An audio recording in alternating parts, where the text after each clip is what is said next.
आज हर तरफ एक ही नारा है, गो ग्रीन कीप ग्रीन।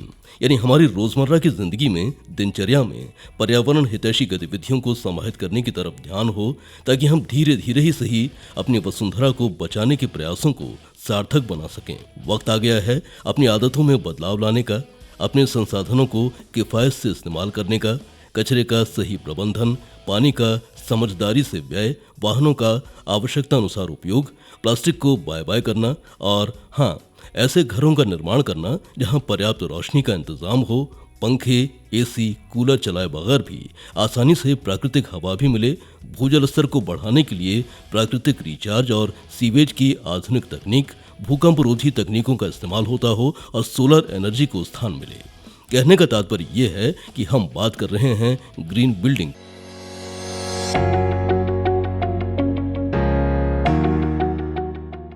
मौजूदा दौर में जब हमारी प्रकृति पर कई तरह के संकट हैं और जरूरत उनके संरक्षण की है, ऐसे में ग्रीन बिल्डिंग यानी हरित भवन एक महत्वपूर्ण कदम साबित हुआ है।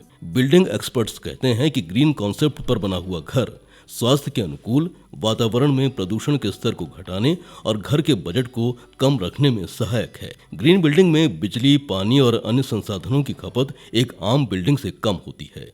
भारतीय वन प्रबंध संस्थान भोपाल की प्रोफेसर डॉक्टर पारुल ऋषि इस संबंध में कहती हैं, ग्रीन बिल्डिंग का कॉन्सेप्ट 2001 में हैदराबाद में इंडिया में सबसे पहले इंट्रोड्यूस हुआ था। अदरवाइज उससे पहले बाहर के क्षेत्रों में, बाहर के देशों में ये काफ़ी समय से प्रचलित है। ग्रीन बिल्डिंग में ग्रीन मटेरियल का यूज़ होता है, जो इस तरह का मटेरियल होता है कि जो धूप से बहुत ज़्यादा गर्म नहीं होता, और गर्म नहीं होने की वजह से हमको जो बहुत ज़्यादा एसी की रिक्वायरमेंट घरों में होती है आजकल, जैसा कि हम देख रहे हैं जो रूटीन कंस्ट्रक्शन में होती है, वो उतनी रिक्वायरमेंट नहीं होती, वो रिलेटिवली ठंडे रहते हैं। डे लाइट का प्रोविज़न बहुत ज़्यादा रहता है। वेंटिलेशन इस तरह से किया जाता है कि ज़्यादातर समय उसमें सनलाइट रहे, तो हमें कम से कम एनर्जी जो है वो यूज़ करनी पड़े, दिन के समय लाइट नहीं जलानी पड़े। इसको हम शॉर्ट में एनर्जी एफिशिएंट लाइटिंग सिस्टम भी कह सकते हैं। और उसके अलावा अगर हम देखें तो रेन वाटर हार्वेस्टिंग का प्रोविज़न उसमें होना चाहिए, वाटर रिसाइकलिंग का प्रोविज़न होना चाहिए।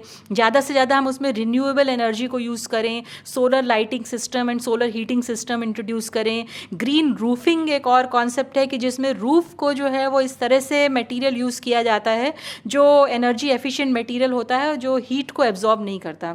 इसका जो मुख्य उद्देश्य ग्रीन बिल्डिंग्स का है वो ये है कि हम इनके थ्रू सस्टेनेबल ग्रोथ जो है उसको प्रमोट करते हैं, कि हम अपने पर्यावरण को बचाते हुए हम कंस्ट्रक्शन करें। क्योंकि आजकल विकास तो हमारी मजबूरी है, विकास के बिना कोई भी कार्य जो है वो नहीं चल सकता। जब पॉपुलेशन इंडिया में बढ़ रही है तो रहने के लिए घर तो सबको चाहिए, लेकिन अगर हम कंस्ट्रक्शन का मेथड थोड़ा सा चेंज करके ग्रीन बिल्डिंग की तरफ मूव करते हैं तो इससे हम एक सस्टेनेबल ग्रोथ को प्रमोट करते हैं कि लोगों को रहने के लिए घर भी मिलेगा और हम पर्यावरण की गुणवत्ता को भी बचाए रख सकते हैं, और उसको भी हम लंबे समय तक हम उस तरह के घर जो हैं वो कॉस्ट इफेक्टिव भी होते हैं, उसमें लागत भी कम आती है और उसके साथ साथ वो पर्यावरण को भी बचाए रखने के लिए उपयोगी होते हैं। अंतर्राष्ट्रीय ऊर्जा एजेंसी का मानना है कि परंपरागत तरीके से हो रहे भवन निर्माण में 40% बिजली की खपत और 24% कार्बन डाइऑक्साइड का उत्सर्जन होता है, जबकि ग्रीन बिल्डिंग ऐसी इमारतें होती हैं जिनमें 30 से 40% बिजली और 30 से 70% तक पानी की बचत होती है। भारत में वर्ष 2001 से ग्रीन बिल्डिंग बनाने की शुरुआत हुई। उस समय आम भवन से 18% ज्यादा लागत आती थी, किंतु अब ये अंतर लगभग 5% तक रह गया है। भारत में ग्रीन बिल्डिंग को लेकर एक सकारात्मक वातावरण बना है। इंडिया में जैसे कि हम देखें कि 700% इंक्रीज जो है वो कमर्शियल एनर्जी में हुआ है लास्ट 4 डिकेड्स में, और 2030 तक ये जो इंक्रीज है एनर्जी कंजम्पशन का, पर्टिकुलरली कंस्ट्रक्शन के लिए, ये और 3 गुना बढ़ने वाला है। तो इन सबको देखते हुए हम कह सकते हैं कि इंडिया में जागरूकता की बहुत ज़्यादा ज़रूरत है। इंडिविजुअल लेवल पर तो मैं नहीं कह सकती कि ऐसा कुछ बहुत ज़्यादा इस समय हुआ है, इतनी अवेयरनेस अभी नहीं आई है, लेकिन कमर्शियल लेवल पर बहुत सारी जो कंपनीज अपनी फैक्ट्रीज लगाती हैं तो उसमें वो इस कॉन्सेप्ट को काफ़ी ज़्यादा इंट्रोड्यूस कर रही हैं। इंडिया में 2 मेन कंपनीज हैं जो कि ग्रीन बिल्डिंग की रेटिंग करती हैं। ग्रीन बिल्डिंग रेटिंग सिस्टम जो डेवलप किया है वो उसके लिए, एक तो लीड इंडिया के नाम से फेमस है और दूसरी ग्रेह। तो इनकी रेटिंग के हिसाब से अगर आप करंट स्टेटस इंडिया का अगर जानना चाहते हैं तो हम ये बता सकते हैं कि 1 बिलियन स्क्वायर फीट एरिया जो है वो लीड इंडिया ने सर्टिफाई किया है कि वो एक ग्रीन बिल्डिंग कंस्ट्रक्शन के अंडर आता है। आज देखा जा रहा है कि अधिकांश घरों में दिन के वक्त भी बिजली जलाने की आवश्यकता होती है। उन घरों में उचित वेंटिलेशन न होने की वजह से दिन में भी रोशनी का अभाव रहता है। लाजमी है कि ये जहां बिजली के बिल में बढ़ोतरी का सबब बनता है, ऊर्जा का क्षय भी करता है। ग्रीन बिल्डिंग ऐसी स्थिति को नियंत्रित करने में मददगार है।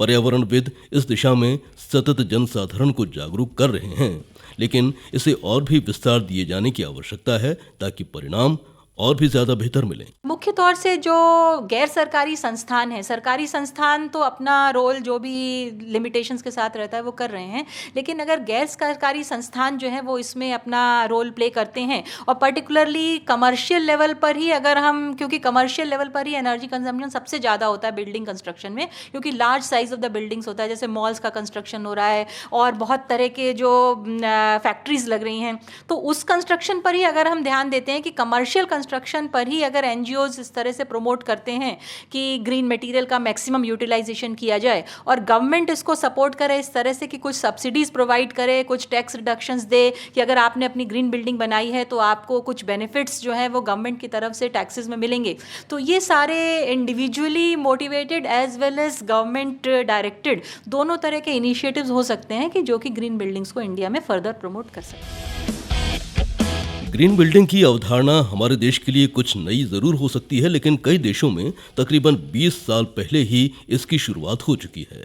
अच्छी बात यह है कि अब भारत में ये लगातार विस्तृत हो रही है। भवन निर्माता भी पर्यावरण के मानदंडों को ध्यान में रखते हुए घर बनाने के लिए सामने आए हैं। इसी के चलते लोगों में भी उत्सुकता और जागरूकता देखने को मिली है और अब हरित भवनों के बनने का ग्राफ भी ऊंचा उठ रहा है। ये बहुत मुश्किल काम नहीं है, ये खाली एक सोच का विषय है। अगर आपका एटीट्यूड हो कि आप ऐसा कुछ चाहते हैं तो आप कर सकते हैं। कोई भी घर बना रहे हैं तो आर्किटेक्ट्स जो हैं वो अगर उसमें डे लाइट का प्रोविजन रखते हैं तो डेफिनेटली आपको दिन के समय लाइट नहीं जलानी पड़ेगी। वेंटिलेशन अच्छा है तो आपको मोस्ट ऑफ द ईयर में आपको एयर मिलेगी, तो फैन की रिक्वायरमेंट कम हो जाएगी। रेन वाटर हार्वेस्टिंग किसी भी मीडियम साइज के हाउस, इंडिपेंडेंट हाउस या इवन फ्लैट्स में आपको जो है रेन वाटर हार्वेस्टिंग का प्रोविजन किया जाता है। वाटर साइकिलिंग की सकती है। सोलर हीटिंग तो हम देख रहे हैं आजकल काफ़ी पॉपुलर हो रही है। सोलर एनर्जी का यूज़ जो है, अगर आप छोटे से भी मीडियम साइज़ के सोलर पैनल्स भी अपने घर के ऊपर लगा लेते हैं तो एटलीस्ट गीज़र में और आप जो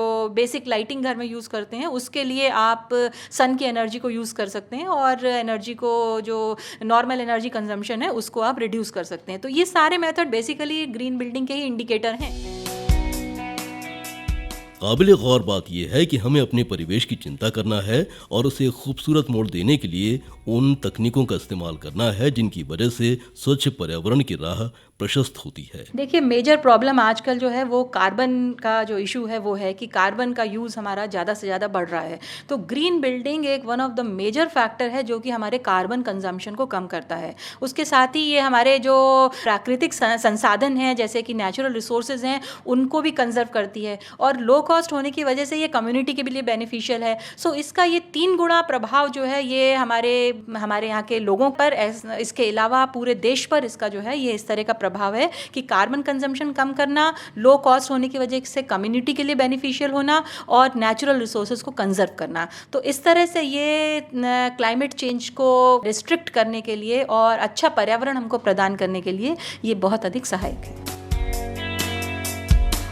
तो हरित भवन निर्माण के प्रति अपना मानस बनाइए और ग्रीन बिल्डिंग के जरिए जलवायु परिवर्तन, ग्लोबल वार्मिंग की स्थिति को नियंत्रित कीजिए।